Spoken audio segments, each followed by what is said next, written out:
저녁 식사 자리였습니다. 창밖으로 바다가 보였고 와인 잔이 테이블 위에 있었어요. 일행 중 한 분이 저를 보면서 말했습니다. 어머, 오늘 수영 진짜 잘하시던데요. 수영 몇 년이나 하셨어요? 6개월이요. 네. 6개월 됐어요. 분위기가 잠깐 멈췄습니다. 6개월밖에요? 우리 나이에 어떻게 시작하셨어요? 나를 위해 뭔가 해보고 싶었어요. 창밖으로 바다가 보였습니다. 와인 잔을 들었어요. 6개월 전이 생각났는데 그때는 저 바닷속이 무서웠거든요.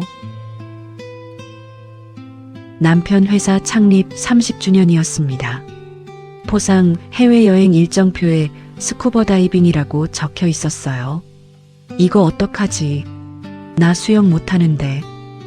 바닷속이 진짜 다르더라. 나 예전에 출장 때 한번 해봤는데 소리도 없고 빛도 다르고 물고기들이 옆으로 지나가고 유튜브 한번 찾아봐. 그날 밤이었습니다. 남편은 자고 있었고 혼자 핸드폰을 꺼내 이어폰을 꽂고 바닷속 영상을 쳤어요. 파란 물속으로 들어가는 장면이었습니다. 빛이 위에서 내려오고 있었고 물고기들이 지나갔어요.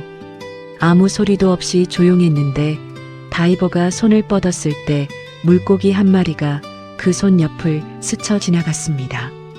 그 장면에서 멈췄어요. 한편을 보고 또 봤습니다. 저 안에 들어가 보고 싶었어요. 그 생각이 처음으로 들었습니다. 핸드폰을 내려놓으려다가 멈췄어요. 나를 위해 하고 싶은 게 뭔지 한 번도 생각해 본 적이 없었다는 게 그때 처음으로 느껴졌거든요.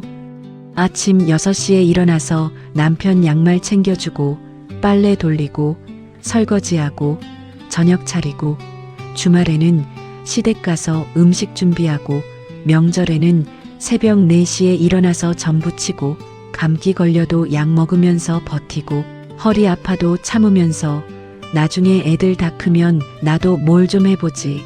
늘 그렇게 생각했는데 그 나중이 54시 됐어요. 남편 숨소리가 들렸고 천장을 봤습니다. 저 바닷속에 들어가 보고 싶다. 다녀올 때 남편이 나가고 현관문이 닫혔습니다. 남편 그릇, 남편 국그릇, 남편 수저. 물소리만 났는데 이상하게 그날 아침은 그 소리가 크게 들렸습니다. 싱크대에 기대서 젖은 손을 그대로 두고 있었어요. 30년이었습니다. 남편 보내고 설거지하고 청소하고 장보고 밥하고 내일도 그럴 거고 모레도 그렇겠죠. 핸드폰을 꺼내 수영장이라고 쳤어요. 등록 버튼 앞에서 한참을 멈췄는데 손이 떨렸습니다.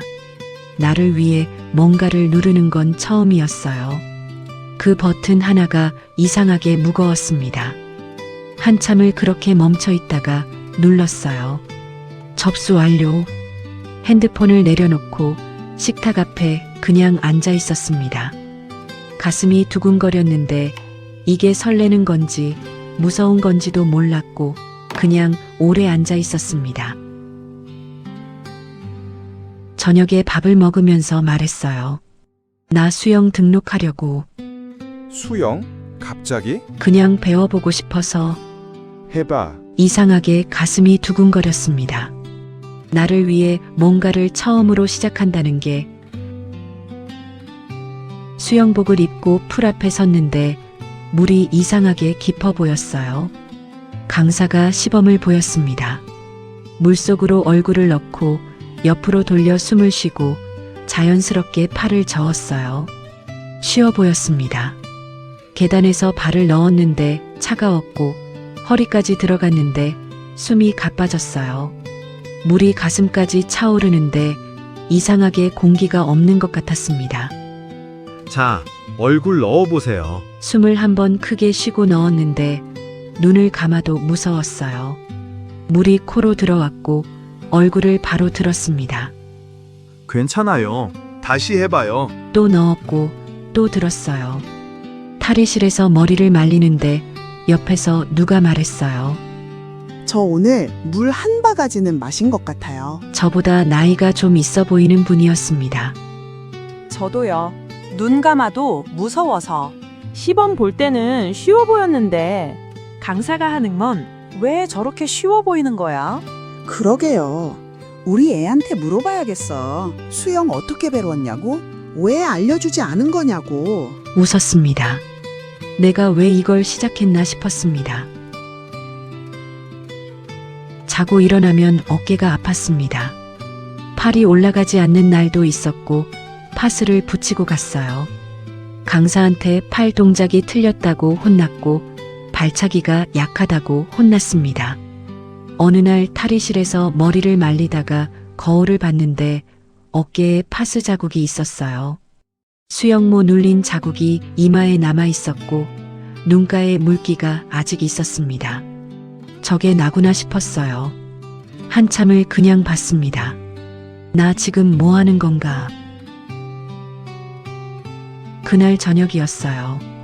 나 수영 그만둘까봐 어깨도 아프고 남편이 TV를 보다가 봤습니다. 힘들면 쉬어. 억지로 할 필요 있어? 침대에 누웠어요. 핸드폰을 꺼냈습니다. 바닷속 영상을 검색했습니다. 다이버가 손을 뻗었을 때 물고기 한 마리가 스쳐 지나갔습니다. 같은 시간대에 다니는 분들이 생겼습니다. 처음 탈의실에서 같이 웃었던 분은 손자가 생기기 전에 뭔가 하나 해보고 싶어서 시작했어. 또 한 분은 남편이 먼저 배워서 등록했어요. 어느 날 셋이서 풀 앞에 서 있다가 강사가 오기 전에 말했어요. 저 어제 꿈에서 수영했어요. 어머? 저들어. 근데 꿈에서도 물 먹었어요. 그게 더 슬프다. 셋이서 웃었습니다. 하루는 수영 마치고 샤워 후 나오다가 한 분이 말했어요. 있잖아요. 저 오늘 처음으로 발이 바닥에서 떨어졌어요. 진짜요? 잠깐이었는데 떠 있었어요. 잠깐이지만요. 셋 다 그 말이 뭔지 알았습니다. 잠깐이라도 떠 있었다는 게 그게 얼마나 큰 일인지를요. 집에 오는 길에 이상하게 기분이 가벼웠어요. 수영이 힘든 건 똑같았는데 이 사람들이 있었습니다. 30년 동안 남편 일, 아이들 일로만 가득 찼던 하루에 처음으로 나를 위한 시간이 생긴 것 같았어요. 2달이 지났을 때였습니다. 발차기를 하면서 몸을 뻗었는데 물이 밀어주는 느낌이 처음으로 났습니다. 얼굴을 옆으로 돌렸는데 숨이 들어왔고 당황하지 않았습니다. 그냥 계속 뻗었습니다. 됐어요. 그거예요. 멈추지 않았습니다. 물속에서 혼자 가고 있었는데 가슴이 이상하게 차올랐습니다. 25m였습니다. 끝에 손이 닿았을 때 뒤를 돌아봤습니다. 출발점이 저기 있었습니다.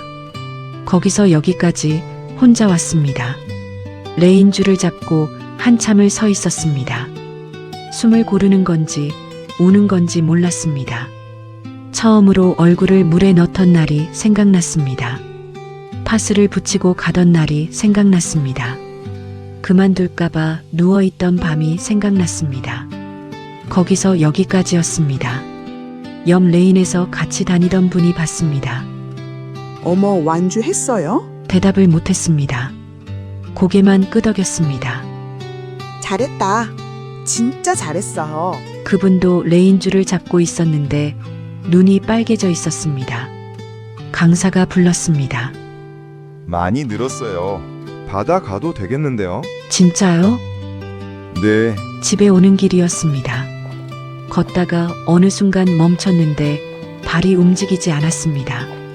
다이버가 손을 뻗었을 때 물고기 한 마리가 스쳐 지나갔던 그 장면이 생각났습니다. 저 안에 들어가 보고 싶다고 처음으로 생각했던 그 밤이, 남편 숨소리 들으면서 천장을 봤던 그 밤이 생각났습니다. 그때는 불가능한 일 같았는데 지금 저는 바다에 가도 된다는 말을 들었습니다. 눈물이 났습니다. 거기 서서 한참을 울었습니다. 지나가는 사람들이 있었는데 닦지 않았습니다. 그냥 울었습니다. 빛이 위에서 내려오고 있었고 물고기들이 지나갔어요. 아무 소리도 없이 조용했습니다. 손을 뻗었는데 물고기 한 마리가 손 옆을 스쳐 지나갔어요. 그날 밤 핸드폰으로 봤던 그 장면이었는데 지금 제가 그 안에 있었습니다. 올려다봤는데 수면이 보였고 빛이 출렁이고 있었어요. 포기하고 싶었던 날이 수도 없이 많았는데 파스를 붙이고 갔던 날이 있었는데 그만두고 싶었던 밤이 있었는데 지금 이 빛 안에서 헤엄치고 있는 건 저였습니다.